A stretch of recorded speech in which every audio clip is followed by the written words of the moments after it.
Så har man lige sådan en dæmmer her til båden, som er gået i stykker. Og det er ikke rustfri. Jeg troede, det var rustfri. Det er messing.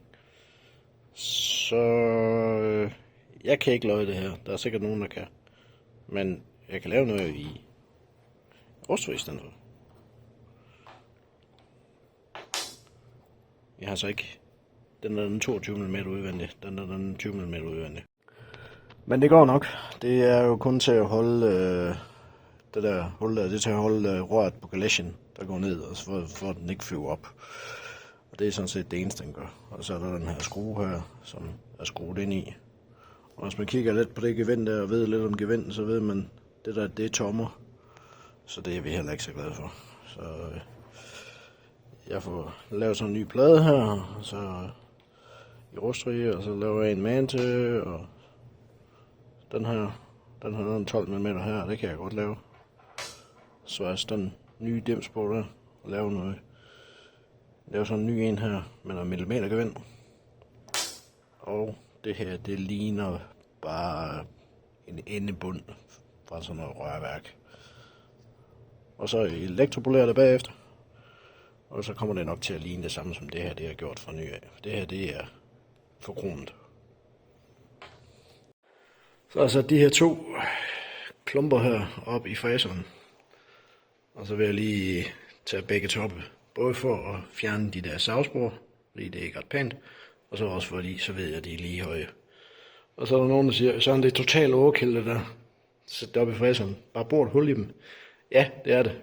Men nu er det ikke noget, det er ikke til en kunde her. Så hvorfor ikke bare gøre det på den rigtige måde?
Så blev overfladen noget pænere. Overfladen her, den er ikke ret pæn, men det er den sådan set heller ikke på den originale. Det er også bare et eller andet, der er hugget ud af en skovl. Så det går nok. Så skal vi have de her kanter taget, og så få noget fladjern.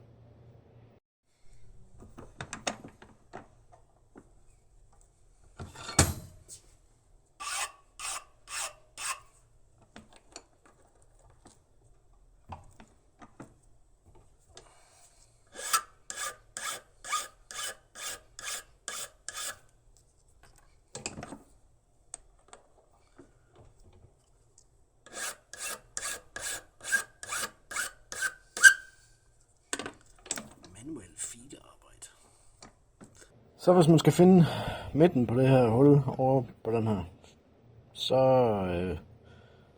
jeg har set mange, der bare tager et skylader, og så tager de, og så kører de langs med kanten, og så ridser de. Jeg får det helt dårligt, når jeg ser det, fordi du ødelægger skylader. Og bare rulle det der lorteskylader, det er lige meget. Man kan få sådan en her. Det er en kantridser. Der sidder et stykke hårdt metal ude i enden af den her. Og så virker den på nøjagtig samme måde som en skylader. Og nu ved vi, at det her det er en 20 mm. Så hvis vi sætter den her på 10.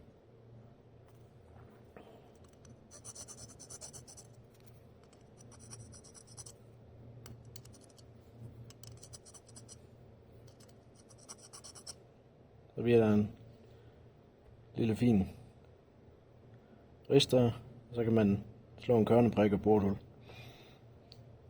i stedet for at ødelægge sig skylader. Sådan en her, den koster 100 kroner. Det er ikke noget, der koster sindssygt penge. Det gør bare, at man kan være noget mere præcis. Og nu så fordi jeg har fræst dem her af, så ved jeg, når jeg stiller dem der ned på, så er de jo 100% lige med overfladen her.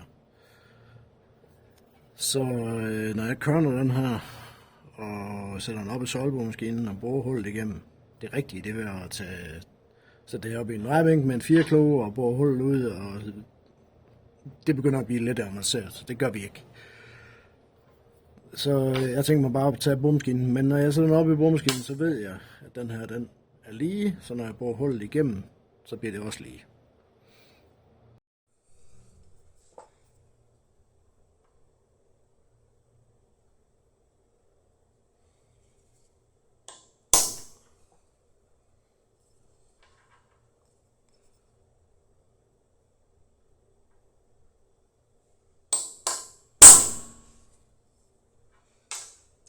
Så hemmeligheden, når man skal køre noget, der skal være sådan rimelig præcis, det er, at man finder sådan nogenlunde, hvor mærket er.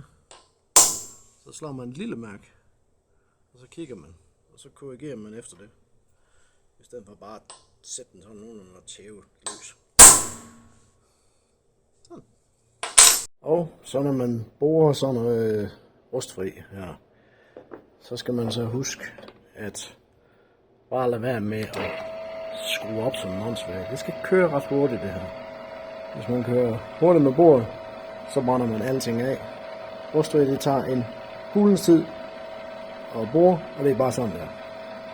Så god tid, masser af smagelse.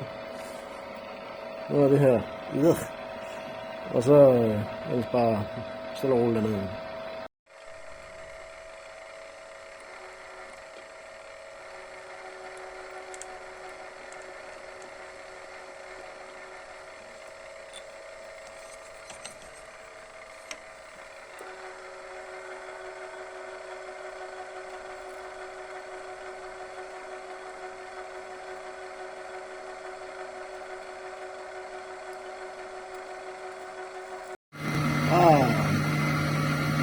Masser af smørelse her. Man kan se, det er rigtig klistret. Prøv lidt meget til. Ingen handsker. Man bruger ikke handsker, når man har en nærheden af en boremaskine.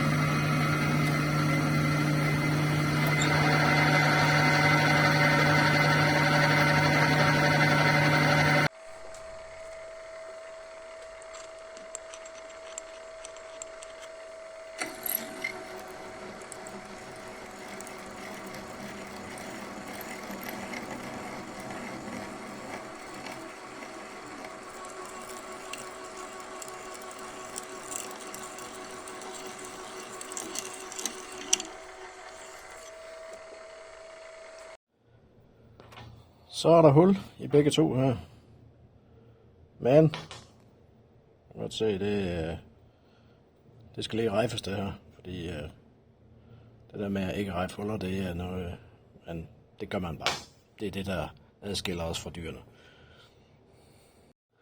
Og det er begge to lige store. Hvis man skulle lave det her, så det her hul, det skulle være noget præcision, så havde man svejst den her på bagefter, eller først, så man boret hul først.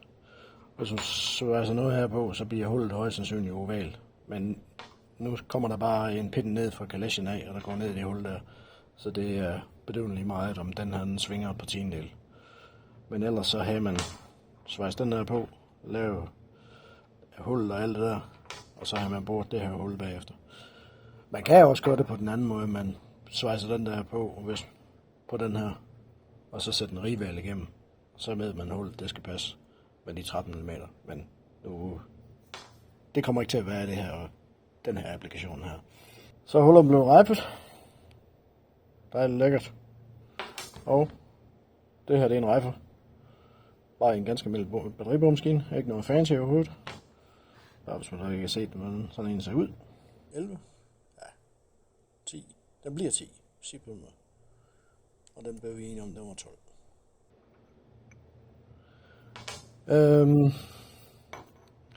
Mange vil bare tage den her, og så skære den af. Og så måske sætte den op i søjlebomaskinen og bore et hul i enden. Nu står jeg oppe på mit arbejde. Så vi har en drejebænk. Så det har jeg tænkt mig at sætte op i, og så bore hele vejen igennem. Og så korte dem her af på længde, så det passer med de 10 mm.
Så har jeg lavet den her lille dims her i drejningen.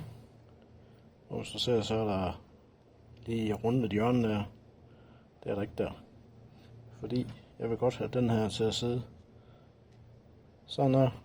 Den er nemmere at svejse, hvis den sidder sådan her. Så er der en lille bitte smule luft imellem der. Det vil jeg helst ikke have. Fordi det her, det kan man blive meget pænere. Så det er en af grunden til, at jeg kun har rejfet den på den ene side. Og så har jeg lavet 6 mm, fordi når jeg måler på den gamle her, så er den 6,2. Så det bliver nogenlunde det samme. Så har jeg brugt et hul i. Så skal den der bare deroppe at sidde. Så har jeg taget den anden. Så den bold igennem. Så ved jeg, at jeg kan centrere. Og så kan jeg svejse den der. Så ved jeg, at hullet det kan gå igennem. Og nu kommer vi til den største ting, folk de gør forkert. Det er, når de svejser sådan noget småt noget her, så tænker jeg, at vi skal ikke have ret meget strøm på. Det skal der. Fordi det her er stadigvæk forholdsvis tyk. Og det her, det bliver med en tigger. Så jeg starter med 120 ampere. Og så tænker du nok, 120 ampere lyder helt vanvittigt. Ja. Men det er meget, meget kort. Det er bare lige et blink.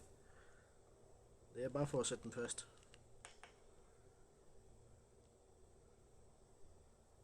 Så tæt på som overhovedet muligt. Ikke mere end det der. Og det samme om på den anden side.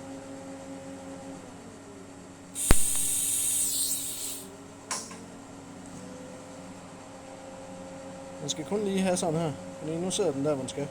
Nu må man ikke svejse det mere, fordi så kan man ikke få den her ud. Så kan man tage den her ud. Svejse det der. Og så kan man køre et snittab igennem bagefter og være sikker på at gevinne det du. Og så skal man skrue ned, når man skal svejse det her. Man skal nok køre med, ja det ved jeg ikke, 70 ampere cirka. Fordi det er forholdsvis tyk stadigvæk det her.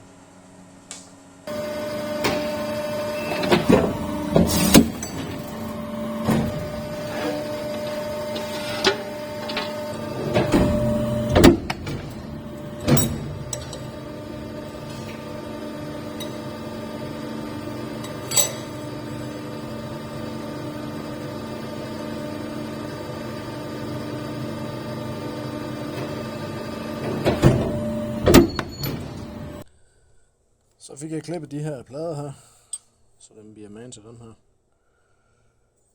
Dem her, de har sådan en runding her. Jeg ved ikke lige hvorfor.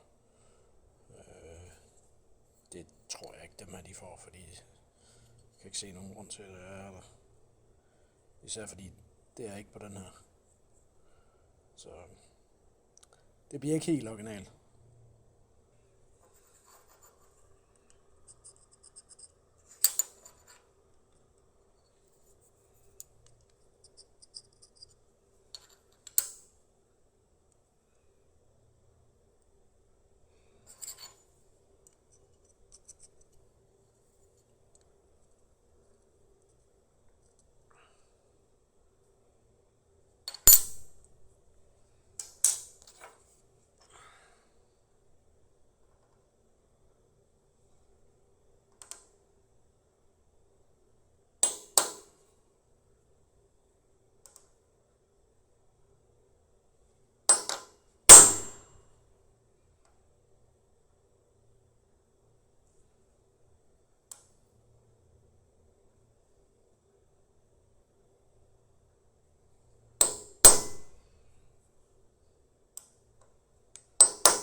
Jeg se, jeg hæfter den ligesom den anden om med 120 ampere. Og så bare lige skudt den sådan hurtigt. Og nu har jeg altså tænkt mig at tage de her to her og sætte dem sammen sådan her. Og så sætte en lille bold imellem. Spænde dem her sammen. Fordi når jeg svejser på det her, så vil den der stå sådan en med krumme fuldstændig åndssvag her. Og så for at modvirke det, så hvis jeg spænder dem sammen, så bliver det mere lige. Det bliver ikke lige, men det bliver mere lige.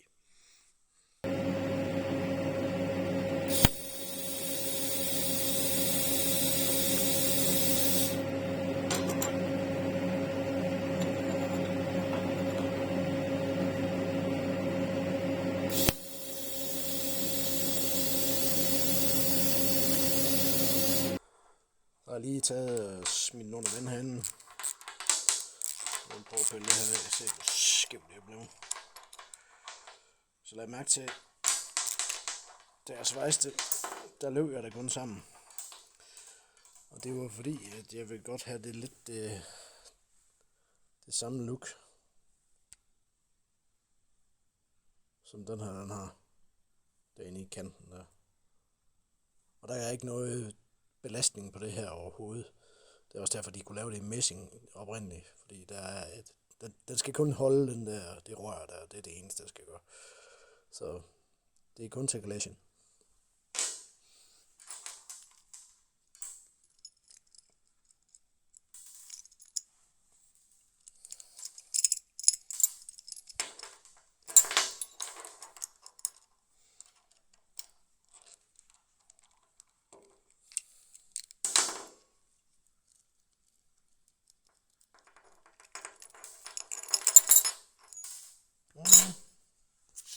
Ja, lad os se.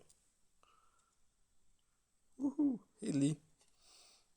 Det er den nemmeste måde at gøre det med rustfri. Det er simpelthen bare at spænde noget på det, og så lade det sidde indtil det bliver koldt, eller køle ned hurtigt. Så bliver det pænt lige. Men tak fordi I gad at kigge med. Det kan være, der kommer en video med. Hvem ved aldrig. Hej!